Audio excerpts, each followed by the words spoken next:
लोगों को जो दोगे वही वापस लौट कर आएगा। एक आदमी बर्फ बनाने वाले कंपनी में काम करता था। एक दिन कारखाना बंद होने से पहले अकेला फ्रीज करने वाले कमरे का चक्कर लगाने गया तो गलती से दरवाज़ा बंद हो गया और वह अंदर बर्फ वाले हिस्से में फंस गया। छुट्टी का वक्त था और सब काम करने वाले लोग घर जा रहे थे। किसी ने भी अधिक ध्यान नहीं दिया कि कोई अंदर फंस गया है। वो समझ गया कि 2-3 घंटे बाद उसका शरीर बर्फ बन जाएगा। अब जब मौत सामने नजर आने लगी तो मालिक को सच्चे मन से याद करने लगा, अपने कर्मों की क्षमा मांगने लगा और कहा, मालिक, अगर मैंने जिंदगी में कोई एक काम भी मानवता व धर्म का किया है तो मुझे यहाँ से बाहर निकालो। मेरे बीवी बच्चे मेरा इंतज़ार कर रहे हैं। उनका पेट पालने वाला इस दुनिया में सिर्फ मैं ही हूँ। मैं पूरे जीवन आपके इस उपकार को याद रखूँगा। और इतना कहते कहते उसकी आंखों से आंसू निकलने लगे। 1 घंटा ही गुजरा था कि अचानक फ्रीजर रूम में खटखट की आवाज़ हुई।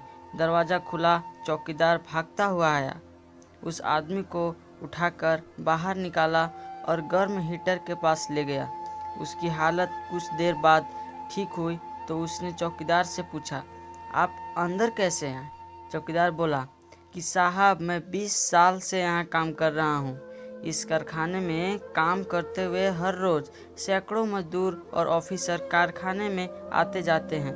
मैं देखता हूँ, लेकिन आप उन कुछ लोगों में से हो जो अब भी कारखाने में आते हो तो तुम मुझसे हंसकर मिलते हो और हाल चाल पूछते हो, और निकलते वक्त आपका वही मिलनसार स्वभाव मेरे सारे दिन की थकावट दूर करता है। जबकि अक्सर लोग मेरे पास सहयोग गुजर जाते हैं जैसे कि मैं हूँ ही ना। आज हर दिनों की तरह मैंने आपका आते हुए तो अभिवादन तो सुना, लेकिन जाते समय आपकी आवाज़ सुनने के लिए इंतज़ार करता रहा। जब ज़्यादा देर हो गई तो मैं आपको तलाश करने चल पड़ा कि कहीं आप किसी मुश्किल में न फंस गए हों। वह आदमी हैरान हो गया कि किसी को हंसकर बात करने जैसे छोटे काम की वजह से आज उसकी जान बच गई। जो लोगों को दोगे वही वापस लौट कर आएगा। इस कहानी से आपको क्या सीख मिली हमें कमेंट करके ज़रूर बताएं, और इसी तरह के कहानियों के लिए हमारे चैनल को सब्सक्राइब करें।